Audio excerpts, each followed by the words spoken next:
आप सभी प्यारे बच्चों का पुनः स्वागत है। सभी को गुड इवनिंग।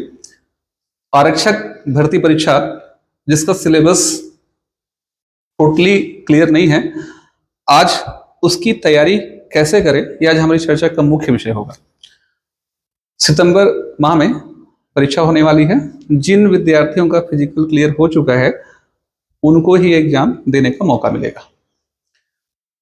2018 के सिलेबस को अगर हम समझने का प्रयास करें तो आप ये समझ लीजिए मोटे तौर पर कि एग्जाम 2018 में पुलिस विभाग के द्वारा लिया गया था, लेकिन इस बार ये जिम्मा सीजी व्यापम को दिया है और फिलहाल अभी तक एकदम किसी भी प्रकार से कोई कंफर्मेशन नहीं कि सिलेबस हमारा कमोबेश क्या होना चाहिए।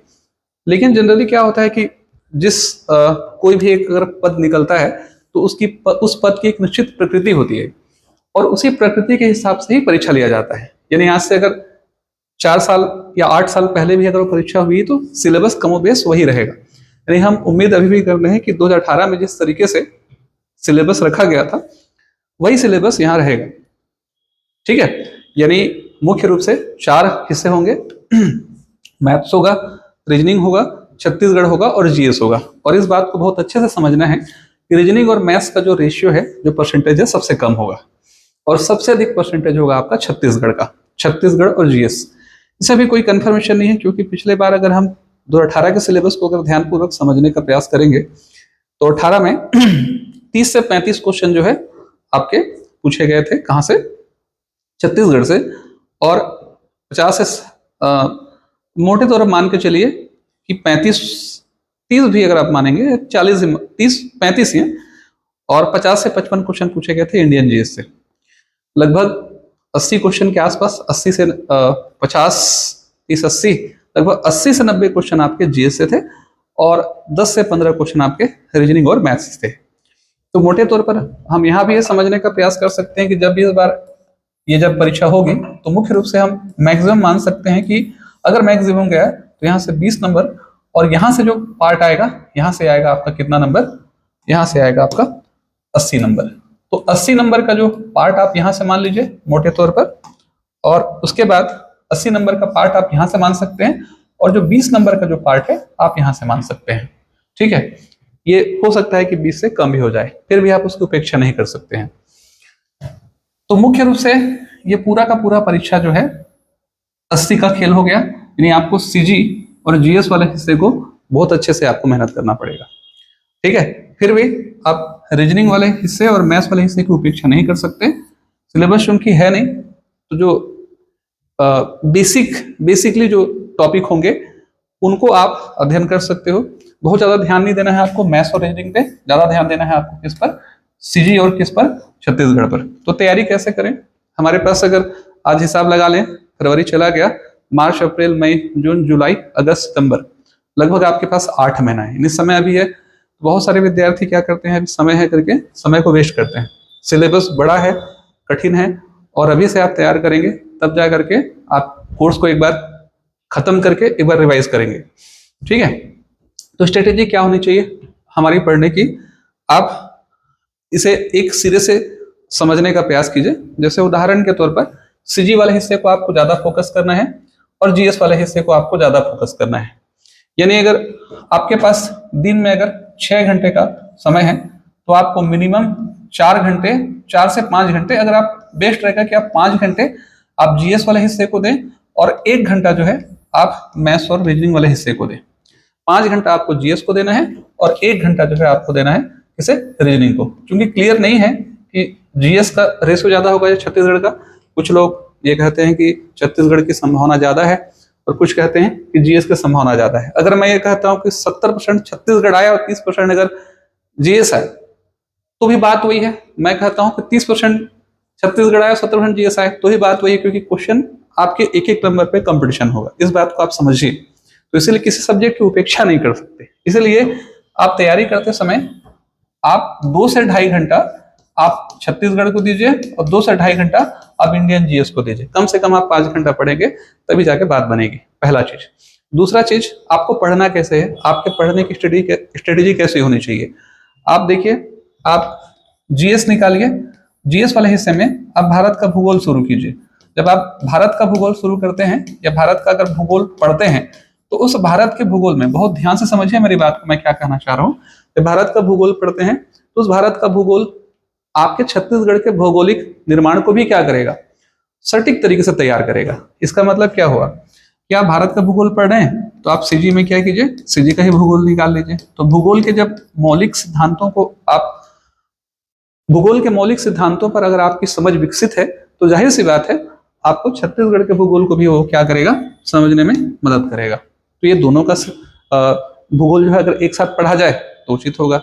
वही तरीका आप इतिहास के लिए भी अपनाइए।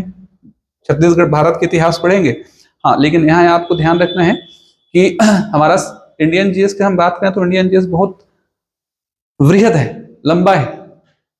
तो आपको यहाँ सेलेक्ट करके पढ़ना है। आपको प्रीवियस व्यापम और पीएससी के जो क्वेश्चंस आए हुए हैं उसे आपको इंपॉर्टेंट एरिया निकालना है। जिस एरिया से कंपटीशन एग्जाम में क्वेश्चन अधिक आता है उस वाले हिस्से को आपको बहुत ध्यान से समझना पड़ेगा, है ना।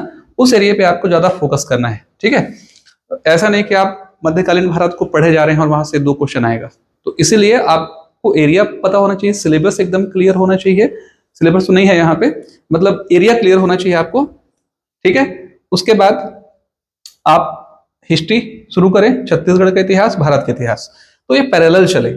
और निश्चित तौर पर अगर हमारे पास अभी को हम छोड़े तो 7 से 8 महीना है, तो आप 6 महीने का टारगेट रखिए और 2 महीना आप रिजर्व में रखिए, ठीक है। 6 महीने के भीतर में हमको सिलेबस को क्या करना है, कंप्लीट करना है। सिलेबस को पूरा एक बार खत्म करना है। भूगोल, इतिहास, संविधान, इकोनॉमिक्स और जो जटिल विषय हैं, जैसे उदाहरण ले लीजिए, है ना, इकोनॉमिक्स, बहुत डिटेल से नहीं पढ़ना है।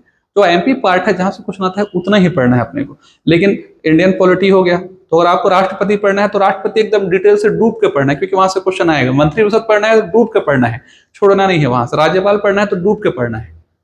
आपको जहां से क्वेश्चन नहीं आना है, विधानसभा, अगर आप संसद का कॉन्सेप्ट आपको क्लियर है तो विधानसभा के कॉन्सेप्ट को आपको समझने में आसान हो जाएगी। तो जिस इलाके से क्वेश्चन आएगा उसे डूब कर पढ़िए, जहां से नहीं आएगा वहां समय खराब नहीं करें, ठीक है। ये एक स्ट्रेटेजी होनी चाहिए, है ना। यानी मोटे तौर पर इंपॉर्टेंट पार्ट और सिलेबस की गहराई, इन दोनों का समन्वय एक साथ अगर स्थापित हो तभी हम उस सिलेबस को पूरा कर सकते हैं, ठीक है। इसके बाद जो जीएस का पार्ट है उसको अच्छे से पढ़िए। और सबसे इंपॉर्टेंट फैक्ट जो है आपको जानना है वो है आपको करंट को साथ लेके चलना है। रेगुलर हफ्ते में पूरे हफ्ते भर का करंट जो है आप क्या कर लें, क्लियर कर लीजिए, साथ में चलिए, ताकि लास्ट में आपको रिवाइज करने में सुविधा हो जाएगी, ठीक है। तो हफ्ते में 1 दिन करंट को दीजिए, ठीक है। उसके बाद जितना भी पढ़े उसको बार बार रिवाइज कीजिए। और जो आप 8 महीने का जो सिलेबस है उसमें जब 4 से 5 महीने का टाइम पीरियड आपका बीत जाएगा, सिलेबस पूरा होने वाला रहेगा, तो उस दरमियान आप टेस्ट सीरीज लगाइए। कोई कोचिंग सेंटर या ऑनलाइन जहां से भी आपको सुविधा हो, जहां भी है वहां का आप ज्वाइन कर लीजिए। और ज्वाइन करने के बाद फिर आप क्या कीजिए, टेस्ट सीरीज लगाइए। टेस्ट सीरीज के बिना तैयारी थोड़ी अधूरी होगी, क्योंकि वहां सीधे बिना कुछ तैयारी के आप चले जाएंगे तो वहां आपके एग्जाम में गलती होने के चांसेस अधिक रहेंगे, ठीक है। उसके बाद एक सबसे इंपॉर्टेंट पॉइंट जो है जिसको आपको समझना है, और ठीक है, हाँ, ये इंपॉर्टेंट पॉइंट, इसको आपको जो ध्यान रखना है कि सिलेबस आपका लगभग जब पूरा कर रहे हैं तो बीच में इस मैथ्स और रीजनिंग की उपेक्षा भी आपको नहीं करनी है। 80% अगर आपका जीएस बन गया तो हम इस मैथ्स और रीजनिंग की उपेक्षा करें, ऐसा नहीं।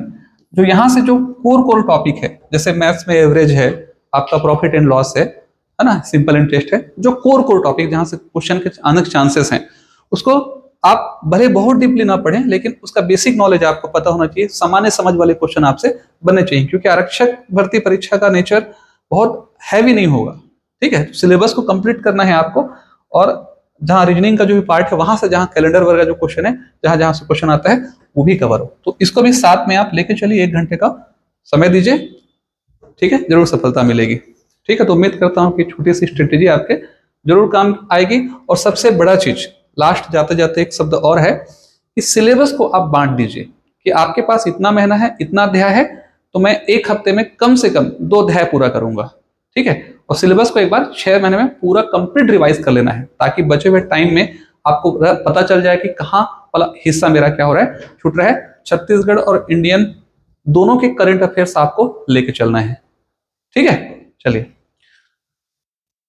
प्रगति कोचिंग सेंटर ऑफलाइन और ऑनलाइन आरक्षक, जनरली हम लोग यूट्यूब पे इस प्रकार का प्रमोशन नहीं करते हैं, लेकिन जाते जाते एक शब्द है कि आरक्षक की कोचिंग हमारे यहाँ भी स्टार्ट हो चुकी है, ऑफलाइन और ऑनलाइन, और बहुत ही कम कीमत पर। तो आप चाहें तो ज्वाइन कर सकते हैं, और नहीं भी चाहें तो आप घर में तैयारी कीजिए।